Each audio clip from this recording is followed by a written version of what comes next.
Hi,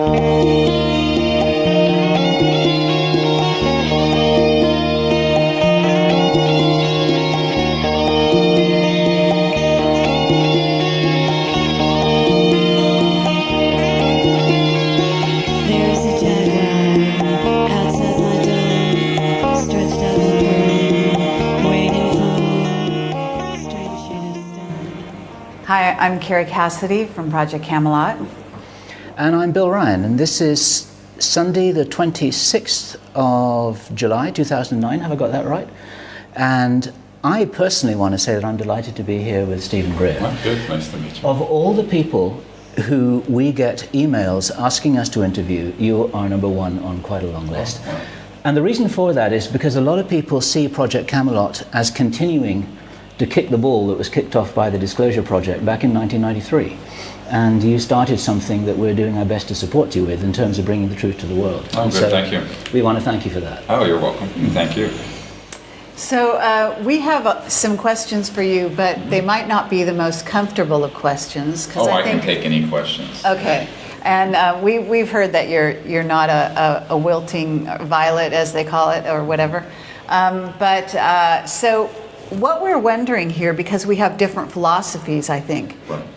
and different approaches, and I think that's really interesting. I know that we started out maybe at the same place in terms of we're taking witness testimony, and certainly you did, and that tactic was very effective and has stimulated us to go down the road we went on. And we've been doing this for a little over 3 years now. And I just wondered if you have a philosophy that you feel like, or a trajectory that brought you from witness testimony to free energy, and if you could talk a little bit about that road. Well, obviously the Disclosure Project involves many elements. One is the disclosure of the fact that we're not alone. The other is that there are highly classified projects that have been run illegally for about over 50 years dealing with this. And number three, you cannot say that this has been kept secret and it's real without giving the raison d'etre. Why would something like this be kept secret? Now, in the early days, it could be argued that, well, there were religious issues, that the people would panic at the idea that there was life in outer space, or that there were theological objections. And in fact, these still exist. I had a senior Jet Propulsion Laboratory scientist say the reason that some of the information about the ancient structures on Mars has been withheld is that it would, quote, collapse the foundations of all orthodox religions in the world, to which I said, great. I mean, it's time people who think the world's 6,000 years old and we rode dinosaurs bareback need to get a life. Yeah. But okay, so that was one area. But the largest one, and this is when everything went deep black in October 1954, I mean, we know it to the day, was because they had actually figured out and mastered the electromagnetic-gravitic propulsion systems. So that was 55 years ago. Right. Because, 55 years ago, there was the ability to master those sort of technologies. And obviously, when the Rockefeller Commission that reorganized the Department of Defense and the CIA was put together by Eisenhower, what they did was reorganize it in a way so that these sort of issues were handled under work for other programs and aerospace contracting entities and high-tech entities, and really took it out of the oversight of the president and the Congress. And that's when it all went south, and has been that way ever since. Right. So, and the reason for that is because if you acknowledge that the UFOs are real, the very next thing that any bona fide scientist or policy analyst is going to ask is, well, how in the hell are they getting from one star system to another? And when that question is asked, it will be answered, because we have people on our team who can answer it in great detail. Yeah, and then when that is answered, I'm trying to finish one thought here. Sure. When that is answered, you are going to then see the end of oil, gas, coal, nuclear power, all of it. That's a $500 trillion asset base that they're sitting on and protecting. 200 or 300 people and corporations in the world control half the wealth of the planet, the net worth of the planet. So the secrecy has to be understood within a larger macroeconomic geopolitical crisis where there's been accretion of enormous power in the hands of relatively few people. And this has gotten worse, not better, since the Gilded Age of the Industrial Revolution's dawn. It's actually worse now than it was in the time of Cornelius Vanderbilt and the Rockefellers. It's worse now than it was. So that, I think, is, and so our focus, as we've learned more and more about the reasons for the secrecy and the kinds of technologies that are extant, is that we have concluded that it's very, very important to be able to bring out those energy systems, at least what I call the level 1 systems, the ones that you could put on a box over here or something on the size of a coffee table. And I've seen these. Now, I've, of course, seeing them and being able to bring them out and having people release them is another matter. But I've seen them, and they extract energy from, some would call it the 0 point energy field, some would call it the quantum vacuum flux field, whatever you want to call it. But in the fabric of space-time around us, there's an enormous electromagnetic potential that can be touched into and brought out. And that is one of the practical implications of disclosure.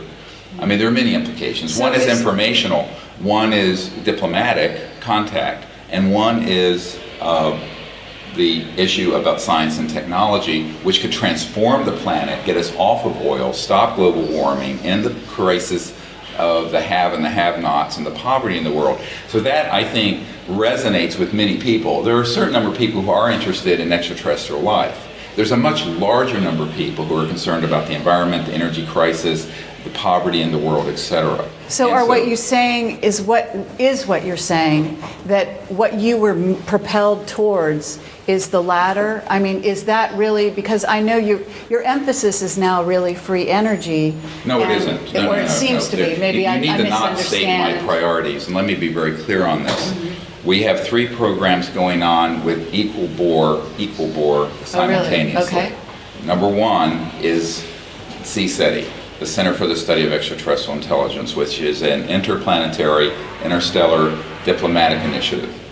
That was the founding entity, and it's still the primary focus. Okay. The second is Disclosure Project. That started as Project Starlight when I was briefing the CIA director and the Clintons and all these people, and then evolved into the Disclosure Project when Clinton said, I won't do it because I'll end up like Jack Kennedy. And the Congress people that we met with said, this is too big a fish for us to reel in. We're not going to do it. So it kind of devolved onto our shoulders. And then that's why we did in 2001, to correct the date, the National Press Conference event and the Disclosure Project. And that still continues. We still continue to do that. And then the third is the OrionProject.org and the focus on trying to identify people who have an understanding of these new physics and sciences so we can bring out some of the practical applications. So those 3 things are going on with Equal Bore. We have teams of people working on all of them. I'm sort of the coordinator or head of those 3 projects, but they're interrelated, and they're actually 3 sides of a pyramid, or whatever, not pyramid, but 3 sides of one entity. And 3 facets that are interlocking. I'm sorry, I had a misunderstanding. No, it's good that you brought it up, because many people do have that. Yeah, we get a newsletter, the Orion Project, right, or how you refer to it, newsletter comes into my inbox, and it is, exclusively talking about sort of more the free energy side of things, right. And so, it's a misconception, but is out there. And, as you say, I mean, it's very interesting to hear that you're continuing these other... and people have to understand that, people say, well, what about disclosure? I said, we have the testimony of 110 of these military witnesses out there. Mm-hmm. We have DVDs and other materials and books out there with thousands of pages of government documents. We have put the dispositive proof and testimony out there, and that then has launched the worldwide disclosure movement in many, many countries, as you know. At this point, when we started that endeavor, it was 30 or 40% of the public felt these were real. Now it's 80%. Some countries, in polls that they did recently here in Spain, it was 90-some%. Think that we're not alone and ETs are real. So we feel that the big overarching strategy of establishing that fact has happened. What has not happened is, at least within America, an official acknowledgement of the issue and the ending of the secrecy. But this is due to a complex problem that I work on behind the scenes, because that's where the problem is. The problem is within Majestic. And the problem is within conventional political leaders and the military-industrial complex. And when we started this effort, I had about a third of this Majestic group who thought what we were doing was something they would support. Now it's 70%. Now the other 30% would probably like to see me dead. But the point is, and they're vicious, but there's 70% of them now who really are lining up, and this includes the elements within Majestic that are in Europe, that are within the Masonics, that are within a lot of secret organizations that are fed up with the secrecy and know that we're at the end of how far we can take this silly game of secrecy and secret power. And so a lot of what the work that I've been doing, and it has directly to do with disclosure, has to do with trying to fix that highly dysfunctional dynamic, which cannot be ignored. You cannot pretend like those lions aren't out lurking in the jungle. You don't have to capitulate, but you have to try to educate them and give them another vision.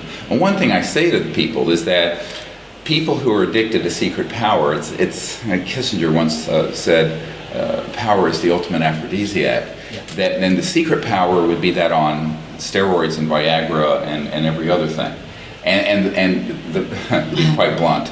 And so one of the real issues becomes what can you can't just take away, you have to give. And so here my job is to try to also give some of these leaders, and both conventional leaders and people who are within these classified projects, a new vision.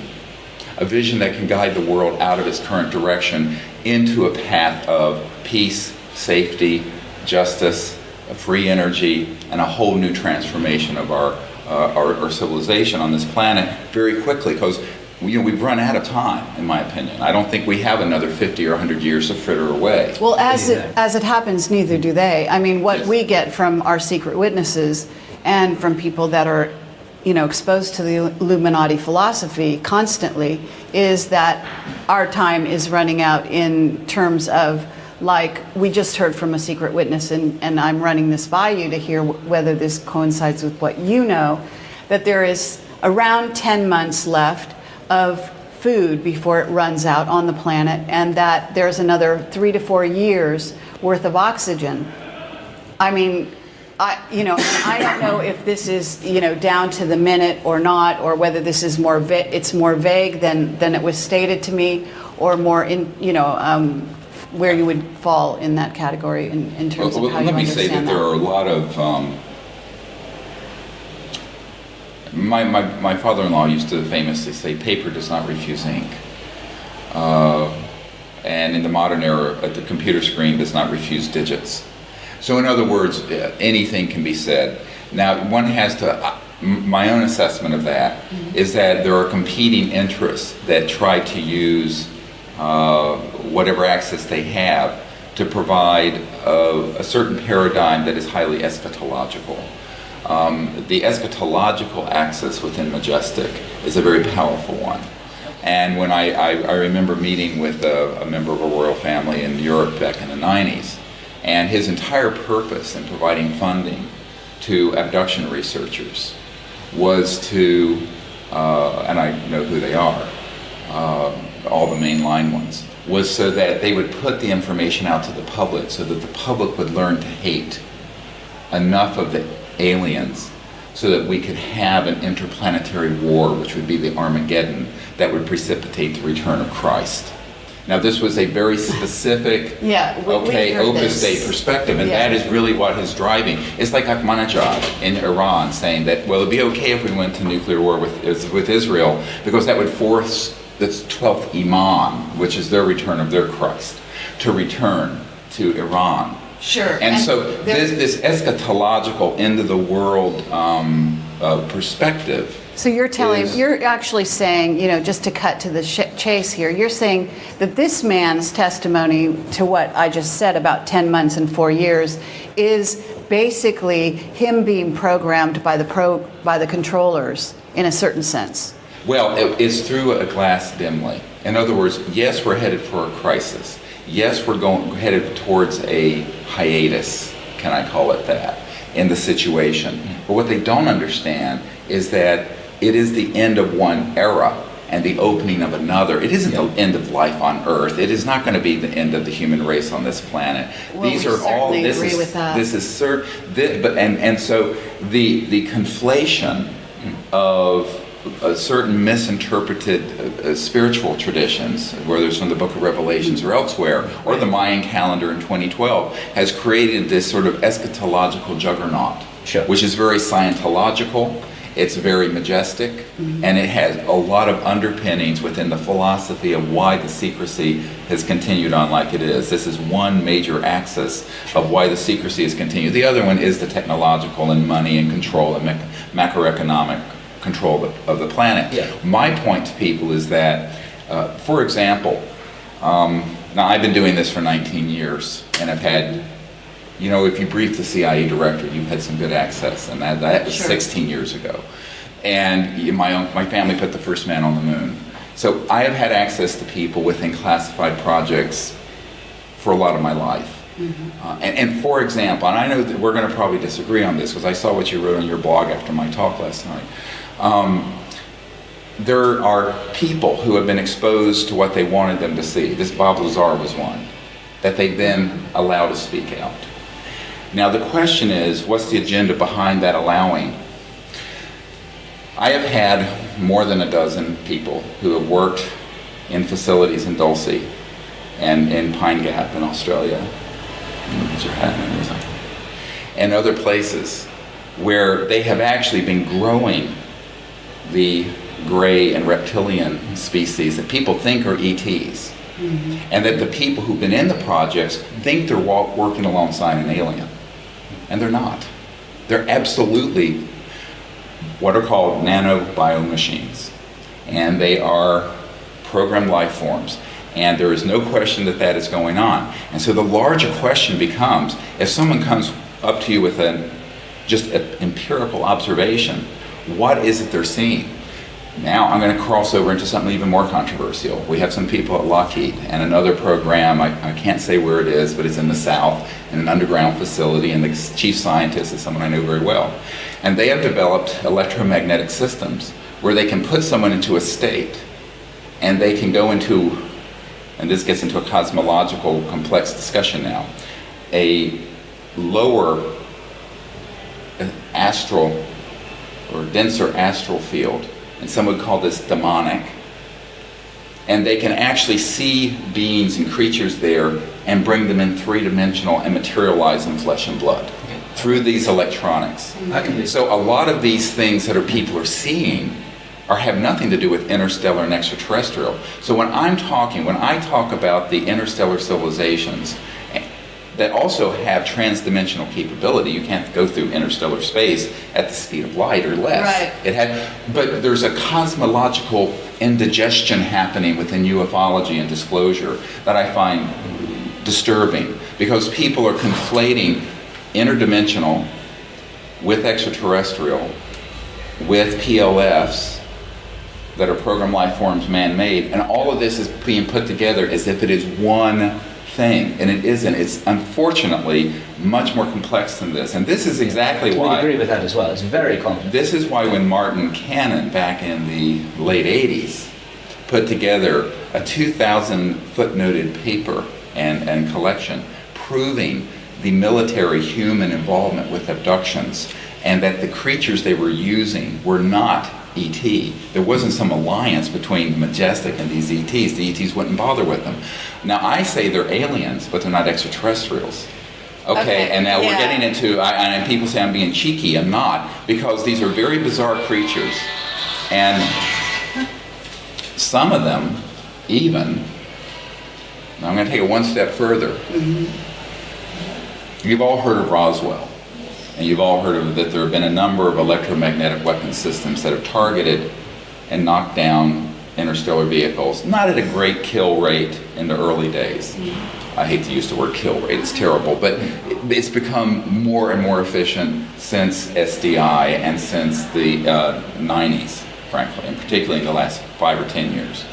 What happened, however, in the early days, they had enough crude stuff. Of course, we had things like the Philadelphia experiment, which did not happen in Philadelphia. It happened in Rhode Island. That was the cover story. That's another whole discussion.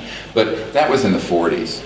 And so there were very advanced electronics that were already being used. And by the time the extraterrestrials showed up and we were detonating nuclear weapons, we were able, at Roswell, at our only nuclear bomb squadron, to have one of these weapons in a radar dome or configuration that caused the 2 of those to crash.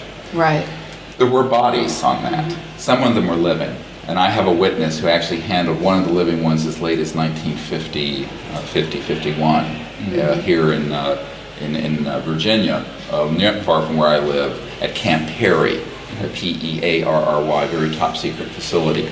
Now, what's interesting is that genetic material from some of those bodies have subsequently been cloned from a number of different species. Now, you know, I have a daughter with a PhD in neuroscience and genetics from the most prestigious university in the world. And what I've done is I've looked at this sort of what the current state of the art of science is in the non-classified world, is that if they wish to, they could take cells from a human and clone them. Absolutely. Sure. Yeah. Now, We imagine what has understand that. existed within the classified world, because these are the people who were these were the humans who were the spiritual descendants of Mengele and the Nazis, and Werner von Braun, and that whole You're talking about the scientists. the scientists who were brought into these classified projects and who were at the foundation of the CIA and the early space program. And so the highly compartmented programs that deal with this issue have, and this is the thing, everyone talks about the anti-gravity and this and that. What they forget are the enormous advances that have happened between the early 40s and now in genetics and bioengineering and neuroscience. Well, and those have gone into application where they now have created these creatures that people think, oh, that's an extraterrestrial. I said, it is not an extraterrestrial. So the whole thing is deliberately become confused so that people will make an assessment that there are the good aliens and the bad aliens. And if we step into that cowboys and Indian mindset, they can then divide the human race into another war footing that will fulfill the majestic plan that was hatched in the 50s, that will take us, as Douglas MacArthur said in his last address to the Congress, to interplanetary war, and which is the World War III they want. So most of retail ufology, I would say 90+% of it, has embedded within it this message and this information and these images for the purpose of majestic. Now, I think people do it completely innocently. Because I want to ask a direct question here, because this is personal, and I haven't said this on camera before, so here we go. I'm an abductee, and I'm a mountaineer, and I was abducted out of my tent in December 1981 in the Himalayas on the slopes of Makalu, which is in Nepal, on the border of Tibet. And that wasn't done by the military. This was done in December, in winter in the Himalayas, and I was taken out of my tent, floated over the glacier in the middle of the night, and it was minus 40 degrees. This wasn't the military who were doing that. They couldn't do that. Well, I'm not saying all contact has been military. I'm being very specific. I'm saying that there's enough. Let's look. If you have a nugget of gold and you dump a whole bunch of fool's gold on it, then no one's doing an assay. And the question becomes, what part of it is extraterrestrial? What part of it is interdimensional? Exactly. What part of it is man-made? And what part of it is some mixed up where people... And here, I'll make it a little more complicated. There are people who've had ET contact. And when these classified projects find out about it, they will then target them for an abduction so that their paradigm and their perception of this will become confused. Okay, but I think what happens here is that we are aware of this level that you're talking about. We're aware of all these different dimensions because we basically not dimensions, but dimensions of this argument because we have been exposed to these levels by different secret witnesses, okay? And I think if we have a disagreement, what it is I don't know if it's completely, it's not an either or question. It's a how much.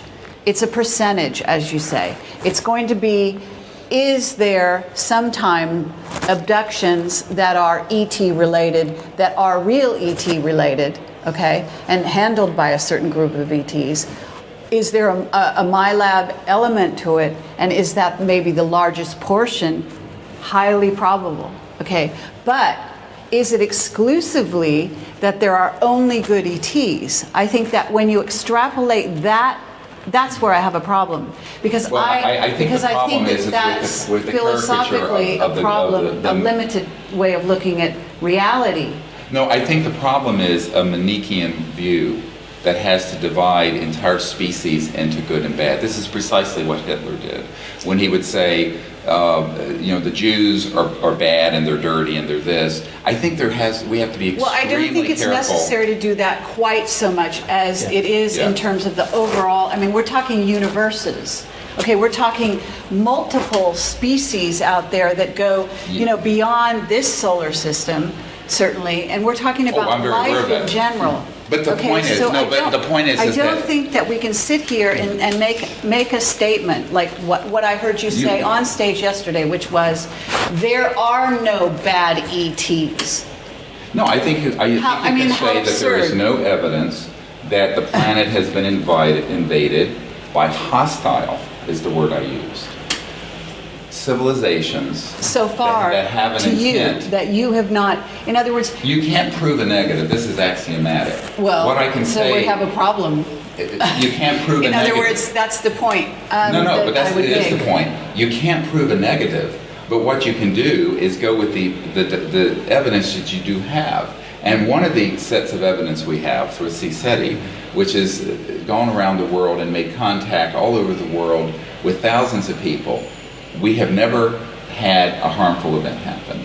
We have never had anything resembling anything that has frightened or harmed anyone on the contact team. Yep. On the other hand, we have had members of our team that have been targeted with these psychotronic related military type abduction events, including myself. Right, and so what I have to go with is the evidence that I have, and I also know that there is the stagecraft, to use an Institute for Strategic Studies document that I have, that talks about the stagecraft of abductions because of its psychological warfare value to the agenda of an us versus them Manichaean worldview that would redound to the benefit of the military-industrial complex. So this is very circular. And I think that what I'm saying is one has to be very careful if you're going to be involved with disclosure and contact and saying this group is bad, this group is good and we're bad, and we're slipping right back into the Israelis versus the Palestinians, the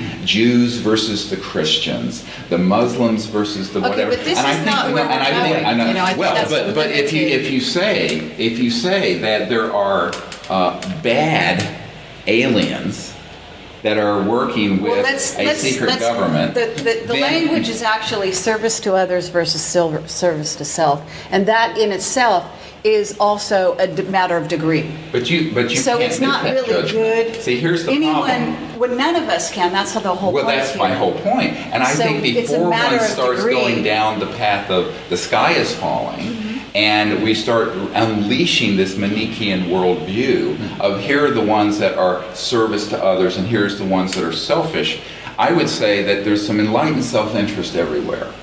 And let's back this up just a little further. Let's say that these civilizations... Especially by the invaders. By the who? If there's an invasion race, then enlightened self-interest is going to be the predominant model by which they're going to operate, right? And you're entitled to that. I think you're positing. All I'm doing here, look, until it actually happens in black and white. Who has been invaded? And there is evidence. In other words, you can get evidence on both sides of the question. Well, but to characterize it as an invasion, what if there is an interstellar group that have different ones of them have different functions? For example, I'm going to take this a little further. There's one group that has a very specific function. You might call this the Noah's Ark function. that this planet is under tremendous environmental stress. We're losing thousands of species and plants and animals. Yep. I've spoken with people about the landing in Provence of this ET craft in a lavender field, and there were these little ETs out picking lavender. And it sounds hilarious. Just like what were they doing? Just like the movie. Absolutely happened, and it left physical trace. Could there be a human genome project that's trying to protect the human genome and a genome project for Gaia, the Earth? Could there be? There could be all kinds of things going on that are beyond our ability to say, that's happening by people who are selfish and invaders, and that's happening by people who are the good ones. Yes. And I think that sort of dichotomy and dualism that I read on your blog is the exact script that Majestic would want people to buy into to support interplanetary war. And I think that there is another... I think a paranoia over interplanetary war per se, and that scenario, is laudable. Okay, in a certain way, we understand that you're coming from a heartfelt perspective when you talk about let's not get caught up in polarities, okay? But what we don't want to do is analyze this scene, this scenario, and the realities that are out there, and say we've come to definitive statement where we can say there are only good ETs. Now let me tell you why that's dangerous as well. Because what that does is leave people, humans, and humanity possibly in general, in a vulnerable position, because they are then going around following ET like the Pied Piper down whatever road they're taking. No, I have always said, and unfortunately you haven't read my books and things, but... Actually, I have. Well, and I have made it very clear that there are two things that are equally dangerous. The deification of these visitors or the demonization of them. Each are equally dangerous, and I've said this since the early 90s. And then we're in agreement, but what you said on stage was not that. I didn't deify them, and I didn't demonize them. My point is that we're living in a universe together. We're going to have to live together in that universe. Absolutely. The solutions are not going to be name-calling and we're better than you are, and those are in service to self, and those are the service to others, and this whole thing. Because I think that we have to look at this from a much larger picture, and that is not only Earth, but the whole cosmos is going through a quantum moment. It is not just an Earth moment, it's a universal moment. Absolutely. And the hallmark of which is universal peace. And the hallmark of which is good. And so it is also true that interstellar civilizations are not allowed to leave their biosphere until they have become in agreement for peace. Now, and... Okay, that's an assumption. This has been proven. Because if these, no way, nothing's been proven on this planet. If these civilizations on that degree of sophistication, well, if they were here, if they were here and they were invading and they were hostile, they would not have waited for us to have the kind of weapons we have today.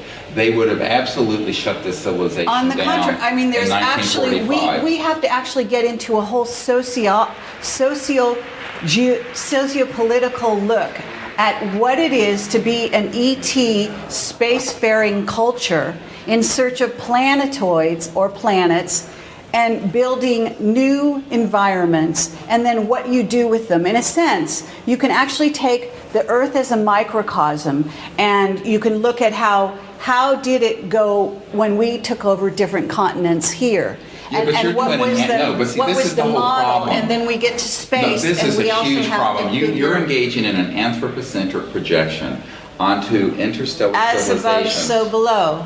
Well, in other words, in your belief, but I think that you're completely incorrect. All I'm saying is we're part of the universe, and that you can't eliminate, and there's no definitive decision on this part. You're making absolute statements. Do you think our classified projects have traveled interstellar yet? Absolutely. Yes. Yeah, they have not. Okay. Now, we've got evidence that they have. Well, I'd love to see you prove it, because but we don't have evidence, but in May 2001, you said that we have superluminal capability. Yes. What are we doing? Going to Pluto with superluminal capability? It takes 5 seconds. No, because they're not allowed to use it. Now, here's something that there is a quarantine on this planet until we become peaceful. And this is why, if you listen, There's a philosophy if that you there's look a at- quarantine. No, there is. And if you look at even what Neil But Armstrong why? said, Because an ET after- told you?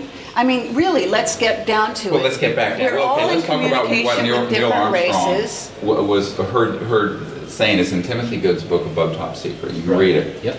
And I'm sure you have. A in mind-controlled British. astronaut is what you're talking about. You're going to give me testimony from a mind-controlled astronaut. No, Let's but hear where this goes. I'm he interested. said that when we were basically warned off the moon, and that's why we didn't continue. And I to go. believe these And- warnings exist. and- There has and- been evidence that we're warned off Mars because certain craft have never made it there, have been shot down, have been disappeared, have had technical problems that haven't Well, been and explained by NASA. one can put a xenophobic spin on that, or one can say perhaps there's a wiser cosmic order that says that until a civilization reaches a certain amount of stability for the civilization and peace, they are not allowed to travel amongst the stars. That the entry ticket is peace. And I think that is the situation. Okay, I understand that's your philosophy. And no, it's not my philosophy. It's what the evidence. This is not how I started out. This is what I have found to be true from many different witness testimonies and the observation overall and aggregate. But our witness of the- testimony would contradict that. Well, fine. I'd So like what to do you speak do to with them. that? Yeah, absolutely. Yeah, yeah. And maybe we'll have to compare notes because, Yeah. really, to be honest with you, Yeah. this is valuable. Because what happens is, for Right. better or worse, we're both out there. We're both investigating these questions, and they are open questions that actually They are, but I think it's the rather unhelpful information if you go hasn't onto a been- blog and say that what I'm saying and doing is It- sinister. I think I that, said- I have never said anything It harmful was about you guys. it's insidious. The reason it's and this and that. insidious And I think that is this because is it leaves exactly the kind of Earth thing. And I'm vulnerable. going to absolutely, you invited me to an interview. I'm going to Sure. provide an interview. If you want to overtalk everything I say, you can overtalk what I say. You overtalk But- us. But I am telling you that I'm being interviewed. And so the point is that if It's mutual. See, you don't know this, and I'm sorry. We didn't have time to tell you our philosophy of how we conduct an interview, but I did kind of warn okay, you so we want to have that a we had debate. differences of We opinion. have differences of opinion, and that's fine. But I think the most dangerous thing we can do is say everyone has partial information. Right. To start making sweeping judgments that are negative. And you can say, well, it's not negative, we're just saying that they're in service to self versus service to others, and couch it however you wish. But if we go down that path, we're already creating a new cosmological us versus them, which is the absolute recapitulation of the mistake on Earth for the last 10,000 years. I think we can do better than that. I think we have to learn to look at these things, and let's say that everything that your philosophy and how you're viewing this is correct. If it's 100% correct, I would still say the path of wisdom is education, Absolutely. elucidation, engagement peacefully, Absolutely. higher states of consciousness, Yep. all of this. Yep. I don't think it consists in characterizations, name calling, what have you. Now that goes on the diplomatic front and between nations on the earth. And I think we have to be very careful not to engage in that sort of anthropocentric projection of the current state of duality of the human condition on these visitors. I think it may be much more difficult to make those kinds of assessments. But if we go down that path, what we'll be doing is that we'll be dragging the baggage of the old era into this pivotal time, this embryonic time, where we're trying to transition to a new civilization, the hallmark of which will be universal peace. I don't think we're going to be going into a period of time of competing planetary systems having wars. And I think that this is, although that is the Scientological view and it's many of the eschatologists' view, I think that actually we're going to go through a quantum transformation that's global and interplanetary that will make this quite clear in the coming years, if not months. I think that time is getting very short for how much more time we're going to have before there's this large transformation. And I think the other thing is to say, I would say to people, if there is a civilization that is here for their own purely selfish interests and have not a shred of altruism or concern for humanity or Earth, those are the beings I would want to meet with first. And I have said this for years. Because you need a diplomatic initiative to North Korea and Iran and China more than you do to Great Britain, if you're an American, let's say. Absolutely. And so this But is you can't be in denial of the There's no potentiality. denial here. I'm not some sort of Pollyanna fool. Well, I mean, and that characterization of being in denial. I'm not in denial about anything. I'm just saying that. Wait. You're personalizing this in a way that it's not personal. In other words, I'm saying what I said is I didn't direct it Jan to you. can give me what you wrote on the blog, and I'll show you what you wrote on the blog. Excuse me. I said that what you said on stage was insidious, and it's insidious because what it does is leave again humanity. Look, let's both agree It's a here. real misdirect. We are in love. It's a real misdirect. We both love it's a misdirect. humanity. We're both here to make sure that we make it through this next era. Right. Okay? And we can say we have a common goal in that sense. Absolutely. And when I say it's insidious, I'm not saying you personally are insidious. What I'm saying is what you're saying leads to an insidious state of affairs if people out there were to become disarmed and completely vulnerable and allow, like I said, ET to take over the sovereignty of the earth and of humanity This is not at all- I've never suggested that. on its own. But there are implications to what you're saying when you say your implications. all ETs are good. Your implications. And we're by using that. the words good and bad. Let's be honest. We're using the words good and bad because we have to use language, and we're just using it in a simplistic way Right. to cover a very wide spectrum of what it means to be good philosophically and what it means to be bad philosophically. And we're not naive, and we're not looking at this in a black and white way. So let's not go But I think there. we have to be very careful because that slips into that very quickly. That language slips into that paradigm Sure. very, very quickly. And it could be misleading, and I appreciate that. And I think it But- is misleading, but I think the other thing that it's also very dangerous. I think that I'm not at all suggesting that humans disarm. My whole message about humans empowering, not only in consciousness, but in organization and every other way. And moreover, you said that we need to be armed. Well, yeah, armed with what?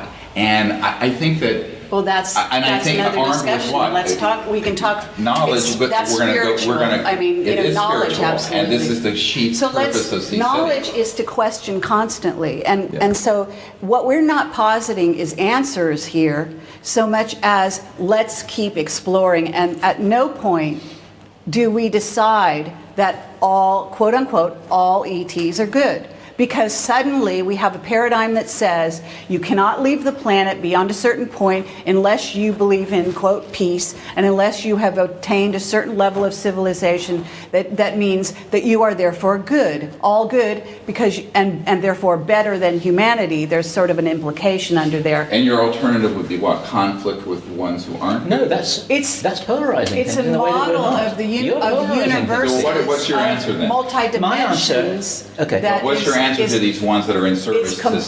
self? It's more No, the ones complex. that you see. No. There are no limits. Go Okay. ahead.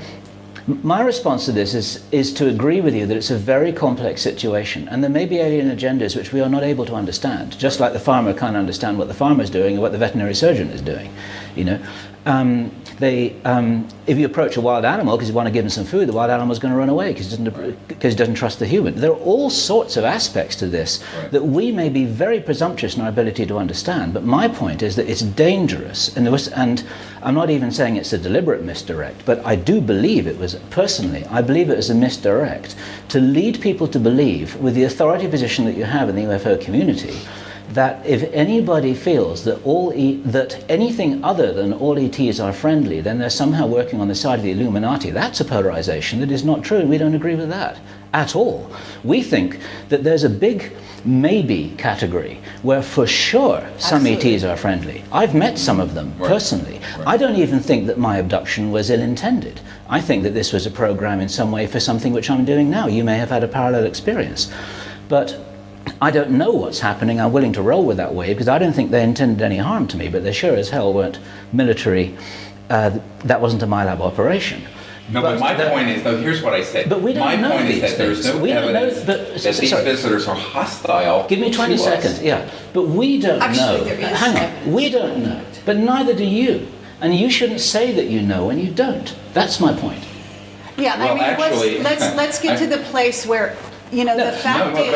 I want to hear Steve's response to that, because he doesn't know, and you're presuming to know. Exactly. And you're capitalizing on your authority position in the UFO community, and that's irresponsible, because you're leading people who are feeding off your words, and you shouldn't do that. No, you should I am encourage totally people to not make up their own mind. irresponsible. I'm trying to do this very responsibly. Okay. Because I know what's at stake if people are led into the path of panic and polarity and duality. But we're not doing that. And Well, you're acting in the opposite absolutely. direction, saying don't worry about a damn thing. No, And that's I'm not equally saying don't bad. worry. I'm saying take. Why not just Let me enlighten tell you. awareness? Can I answer any of this? Do it, go on. It's a 2-1-1. I think you're answering it. I think you've been answering it, but go ahead. No, because you haven't heard my answer yet. My answer is what I consistently say is that there's no evidence that they are hostile and that we have to be in a armed position, in a Star Wars SDI position, and that dealing with it in that way is the last thing that we should be doing. I agree with that. Okay. Okay, and so you're so assuming whether or that not we're you making that cannot, jump. you can't let me Wait a minute. finish. Wait a minute. I cannot say that there is, you can't prove a negative. I've said this 3 or 4 times. I can go with the evidence I've seen. Moreover, I can go with the experience of 19 years of thousands of people in CSETI expeditions and the experiences we've had with these visitors, none of which has been fearsome, negative, invasive, none of the sort. The other point that I have to make is that if it were true that there were civilizations that had self-interest and were going around the cosmos colonizing and invading different worlds or planetoids or what have you, then I would say that those are the civilizations we need to find a way to engage, and it isn't going to be down the barrel of a laser weapon or an electromagnetic pulse weapon. True. And so I think you're making a jump. I mean, I have to say here, you're I haven't making a finished jump my answer yet. to Star Wars from us just saying there may be ETs with some self-interest guiding their Well, but let's take a step back from humanity for a moment and look at this through the eyes. Let's say there is a civilization like you're describing. I mean, just, What civilization are we describing? The ones that you think are not in service to others. We but think in they may have service to agendas self. that are not necessarally in our interest. That's not a polarized position. Right. Okay, That's the third but let's say that's the case. And it Let's say doesn't mean that we want to shoot them in the head either. Okay, That's but let's okay. say that's true. I don't think it is true. Maybe I'm wrong. It's possible. I mean, I don't pretend to know everything, but maybe I'm wrong. But let's say that's true. What might have instigated that? Now, let's go back 100 years. We're in horse and buggies and rifles and things. And my grandmother, born in the late 1800s, post-Reconstruction South, saw her son design the lunar module, put the first man on the moon. And now her grandson doing what I'm doing. And we've gone from horse and buggies to the capacity for interstellar travel and anti-grav and dematerialization and trans-dimensional technologies, from gunpowder and the early stages of the Industrial Revolution. At the same time, we've gone from rifles and machine guns to thermonuclear weapons. And is it a coincidence that the sort of Pandora's box that opened when we started detonating thermonuclear weapons was because it was having an effect beyond just the Earth, transdimensionally? And is it possible that the trajectory they saw our civilization going on, these ones that you think may not have our best interests in heart, may have seen us going on a trajectory that if it continued on that trajectory would lead to us going into their neighborhood with weapons of mass destruction, with our unchecked simian tendency towards war making and what have you. And so I'm trying to say, let's look at this for just a moment through another perspective that's non-human, if we can. It's very difficult because we are human. Look, I met with Robert Salas. He watched the craft fly over, okay, in Montana, the missile silos, and turn them off. I've talked with him in his house about these experiences, as you have in your disclosure project, and we're totally on the same page on that. There's no doubt whatsoever that they came and they are absolutely adamant that Right. this technology not go, first of all, not happen on the Earth, but there second was of all, sort of the planet. not go beyond, and that it's actually interdimensional in its Correct. destructive Yes, I'm very aware of this. Yep. And so, So what kind of I think hornet's we're nest in did we agreement pick? on that. In other words, and therefore, what kind of provisions and things are going on as a consequence of that? And so I always say, everyone starts getting into, this alien agenda and that alien agenda, and I would say, what would be more constructive is that the human agenda be fixed. Yeah. That we learn to live on this planet and No disagreement there. fix our own home, create a peaceful civilization, rather than worrying about other motives from other civilizations. And here's what I predict. I predict that if we were to do that, and learn to live together without clubbing each other over the head and killing each other on this planet, and is so below, so above, that we would see a change perhaps in the cosmic order for that reason. So rather than engaging in debates and speculation about the agenda of perhaps harmful aliens and this and that, I would say, why don't we create a civilization of abundance and of peace and of enlightenment here, and go into space with that intent and see what the response to the cosmos will be then. Well, it may be the response that we're getting now is a directly proportional response, karmically and otherwise, to what we have been doing to each We other. are attracting in the last 100 years, mirror. we have killed 160 million of our own fellow humans. And I think that if you reflect on that, and I was seeing an interview with Robert McNamara towards the end of his life where he was reflecting on the terrible mistakes he made in Vietnam and the other wars of the 20th century. And what I think is that there needs to be a sort of, let's look at ourselves. And I think that many But times... let's not do that to the exclusion. It's not an either or question. In other words, what I hear you saying is let's be a little more sort of earth-centered in our view of reality and not worry about the agendas of those other beings out there. And let's concentrate on building our nest and making it a good, healthy place and playing nice with each other. And No, it's not either or. I'm saying let's do that. That's why we're doing the Orion Project.org. We have absolutely no disagreement with that. That's why we're also doing the Contact diplomatic effort. And we invite all these, we always invite all these civilizations But actually, to make you're contact. assuming that there's no intervention going on. And I think this is getting to the root of the question. In other words, do you know about screen memories? Because you must know about them if you've been as deep as you have. Well, yeah, the psychotronic programs that have been in existence All right. for many years. have Because the you capability. obviously have a positive view of all your interactions. And, not to get personal on this level, but to say that if I meet a being who thinks they've only had positive interactions with certain ETs or animals or whoever they are, then I might look at that person and I might question, this is my issue, I might question whether or not that person really knows what they're having, because they might be screen memoried and they might actually be having some negative interaction in there and not know it.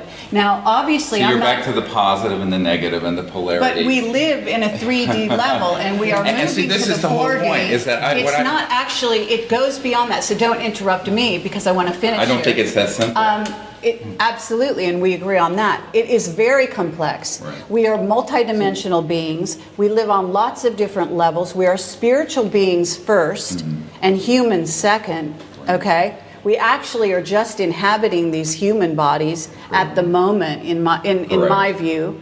Okay? Short-term at least. And I have had a number of samadhi experiences myself, so I totally know where you're coming from with that, and I appreciate that.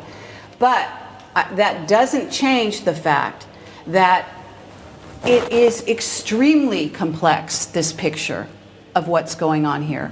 None of us have all the answers.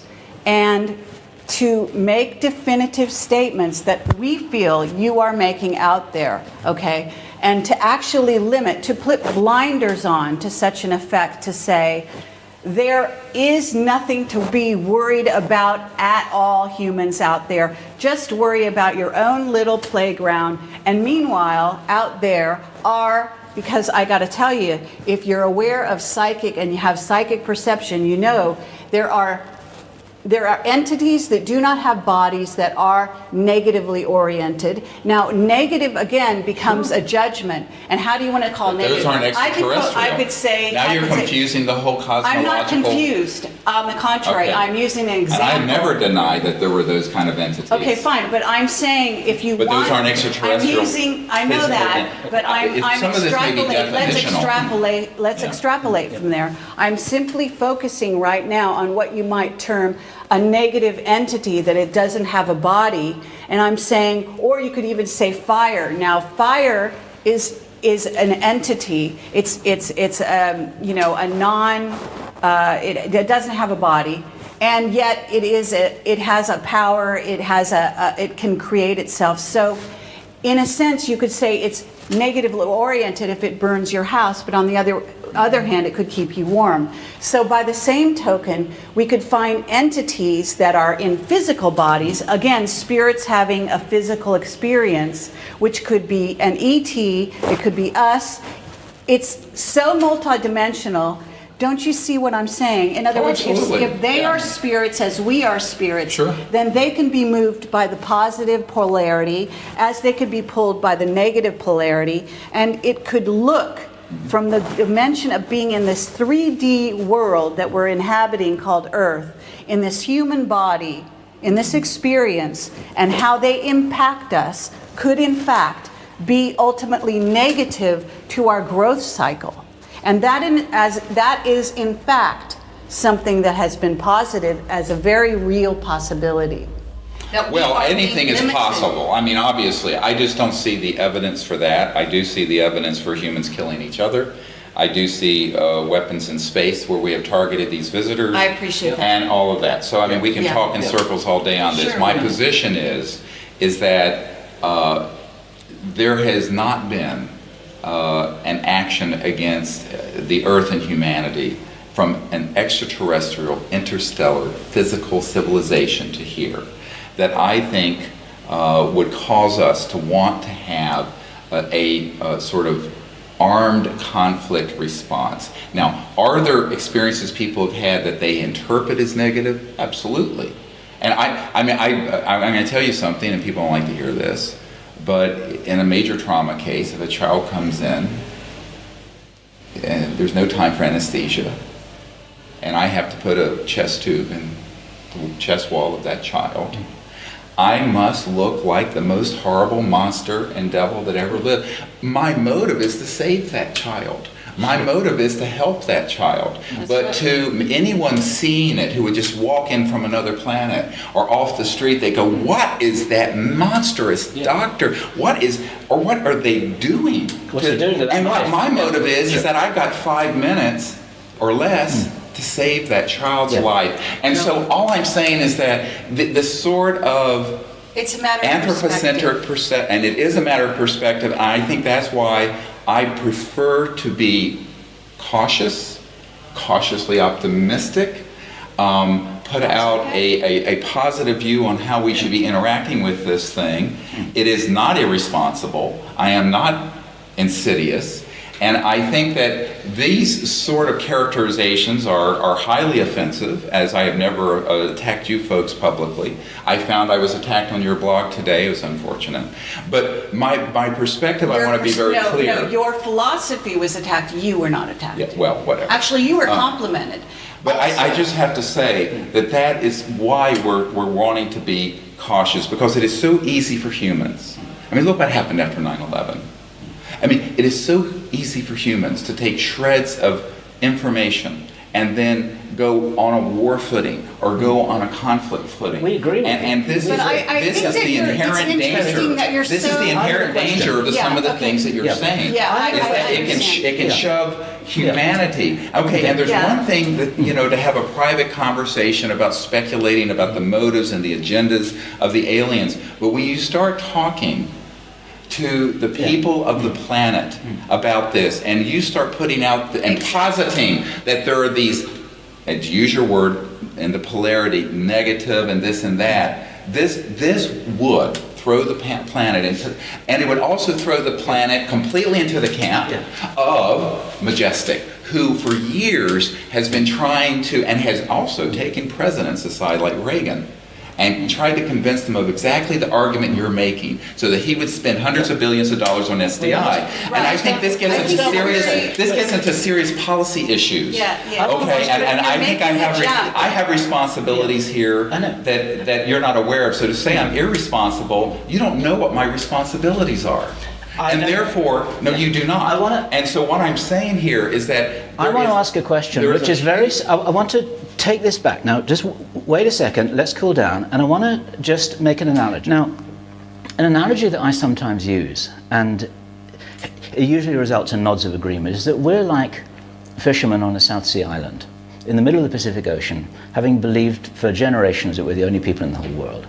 And we're sitting around a campfire cooking our fish. And we're trying to figure out that big metal ship on the horizon. What do they want with us? That metal bird that keeps on circling around our island. What are they doing? And is it real? And did you see it? And all this kind of stuff. And we're trying to figure out the intentions, assuming that we believe in their existence, of these other beings that we're suddenly starting to realize might exist in our universe on this little tropical island. Now, the problem is that if we really do look at this as a human situation, which is quite real, really, what experience do we have as South Sea Island fishermen to figure out maybe they want to cut our trees down, maybe they want to save us because the sea level is rising and they want to take us to another island, maybe they want our minerals, or maybe they want to convert us to Christianity, maybe they want to eat us, kill us, or maybe they want to make friends. And how do we know? And the danger is, and this is a question now, the danger is that I'm here around this campfire with you guys, and I hear you saying those other men in those big ships and those metal birds must be friendly. And I'm saying, wait a minute, we need to be a little bit careful here, because actually, even though we do get into fights on this little island every now and then, how do we know we can trust them? Maybe we can, maybe we can't. What's your experience? That's an attempt to characterize by analogy how complex this is. That's why I said that it was irresponsible, as I would do if I was around that campfire, as an elder of this community, saying, they've got to be friendly, we've got to trust them, we've got to trust them, we've got to trust them. This is what the Spanish said to the conquistadores. Yes, but your metaphor is, again, an anthropocentric projection onto something that I think is non-applicable. And I think that in addition to that, I keep coming back to this, not only my personal experience, but the experience of hundreds of people, thousands of people that we have had involved with our diplomatic contact programs, have not had any of these sort of experiences that would lend us to believe that there are civilizations that are hostile to the earth and to humanity.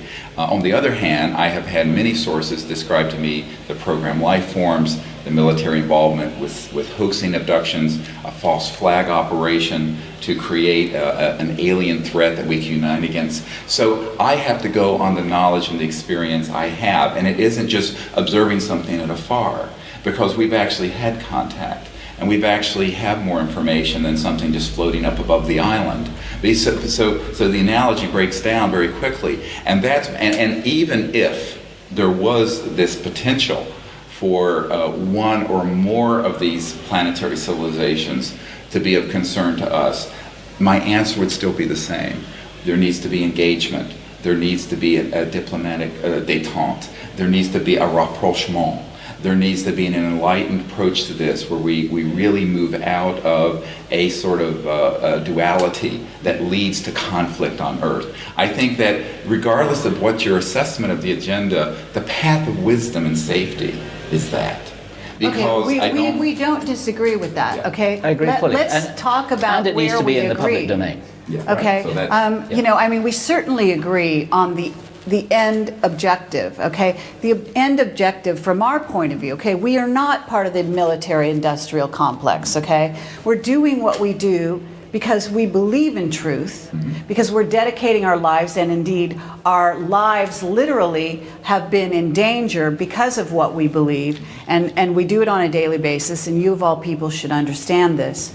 So we're not taking this lightly, and our end result is not to be what they may desire as their ultimate end game. In other words, we're not here to support their end game, and we're not naive about what we're doing either. So neither of those things is true. Okay, we are not trying to promote a sort of a fear-based paradigm such that people get into a place where the only thing they can think of is to shoot ET in the head, to be graphic, or to, allow for space-based weaponry. I mean, we, basically agree with your philosophy in that way wholeheartedly. And in fact, I would say we are dedicating our lives to that. However, on the other hand, we are also not going to sit here and pretend that we know all the answers. And we're also not going to assume that all contact is positive. And on the contrary to what you're free to assume whatever you want. Obviously we are. Yeah. But in terms of this discussion, and for the reason that we, you're sort of saying our our posting was, you found offensive because we're saying what you're saying on stage. And again, you're on stage actually more often than we are, far more often. And I have to say, therefore, your responsibility is great. And perhaps your approach is a bit simplistic in that you are assuming that if you talk about the potential, that there are other things going on or potential for other ways of looking at the question, that the jump that the whole audience out there is going to make immediately is to fear and panic, and that they're going to jump on this bandwagon of the military-industrial complex and all go out and grab their guns and knives and want to go shoot ET and fight with each other and other worlds and so on. That's not. The problem is that in other words, you're going. I'm acutely aware that my position is the minority position. Okay. I'm acutely aware actually, that's not true either. And that... there are plenty of people out there that are advocating peace and love and getting on their cars and jumping up and down, please, ET, come save us because you're all good. No, I would actually, I would challenge you to look at Hollywood, the UFO community, the books and videos that are out on this subject. They are overwhelmingly negative and terrifying. And I think that this is one of the problems, is that I think that one of the problems is that we have to look at this with a long view. And the long view, as I see it, and this is all I can do is go by my own moral compass and what I think is right. I don't think I'm irresponsible, I don't think I'm simplistic and all these sort of characterizations. I think that I have a responsibility to help articulate a path forward that is wise and that does not redound to further fear and panic and negativity on this planet, but that moves us forward in a positive way and that can lead to what I am certain will be the future for this planet. And that's one of not only world peace, but universal peace, and a wholly, completely new transformative civilization on this planet that isn't thousands of years off or even decades off now. I think it's very, very near. And so I think that that's what I wish to articulate. And there's no simplicity to it. It's actually a rather complex concept. And it's also a way of engaging spiritually. I want to share a dream I had. I don't share this very often, but back when my friend Sherry and I and another member of my team all got metastatic cancer at the same month, and we were all going to die. She died. But she was still alive. And Bill Colby had died, been killed, trying to help us just before this. And it was a terrible time, actually, for me. And I had a dream. And of course, I'm human. I was angry. I was mad as hell at what was happening to us. And I had a dream. I think I was in England doing some crop circle work. And in the dream, there were these giant lions that were stalking me. And they were going to try to kill me. And it's funny because Dr. Tom Beard talks about the lions of this cabal, and I'd never heard him use that term at the time I had the dream, but here were these huge lions, and they were stalking me and they were going to kill me, and it was this lucid, full-color dream. And I didn't run, I didn't get angry, I didn't have hate in my heart. I opened my heart and went to a place of universal love and consciousness, and I engaged each lion in their eyes. And we were doing this, following each other around. And eventually, they became so engaged with that energy that even though they had huge claws and fangs, they actually flipped over on their back. And I was petting them like this, like they were big pussycats. And we, had become completely diffused that situation. I use that as an analogy of a sort of an aikido, spiritually, of the engagement I'm endeavoring in, both with the public, with Majestic, with the visitors, and that's what I'm doing. I understand. And that's it in summary. And I think that's a great. I think that's a great description of of your approach and what's motivating you. And thank you very much for that. Thank you for sharing Thank that, you. Stephen. Thank Stephen you. Greer. Thank you very much. I appreciate it. Thank you. Take Appreciate it. it. Thank you.